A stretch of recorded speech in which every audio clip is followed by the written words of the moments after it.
Today, a man many are calling a hero spoke with us as well as his doctors. And they say he is improving. It was almost a week ago that 32-year-old Srinivas Kuchibhotla was killed in Austin's Bar and Grill. 24-year-old Ian Grillett and 32-year-old Alok Madasani were both shot but survived the shooting. KCTV5's Natalie Davis is live in Kansas City, Kansas with more on what Grillett and his doctors are saying about his recovery. Natalie? For the first time since that shooting, we spoke directly to Ian Grillett. He's been here at the University of Kansas Hospital recovering from that night. Here's his account of what happened. Just another night at Austin's.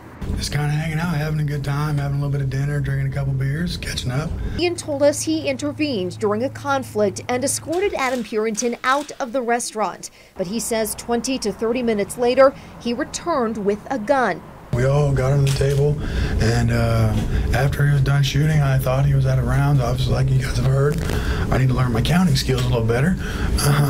It was his chance to stop him. He leapt from the table and got almost close enough to touch him. But Ian says Purinton shot him, that bullet traveling through his hand and then into his chest.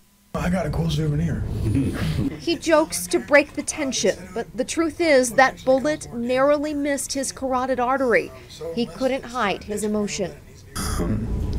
Still is obviously very hard to talk about, but I'm just very thankful that I was able to make it out alive. He's being hailed a hero, though he says he doesn't feel like one. If one good thing could come from this, he wants this message to be heard. Stop the fighting.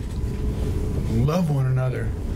Life is too short for hate and anger. There's no reason for it. Yeah, you might get a little mad at your neighbor, but I bet you a little grilling session of some hamburgers or hot dogs and a cold beer ought to solve that. Despite all he's been through, Ian continues to have a positive outlook, never letting go of that sense of humor.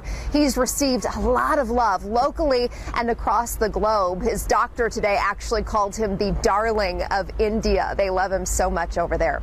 Live at the University of Kansas Hospital, Natalie Davis, KCTV5 News.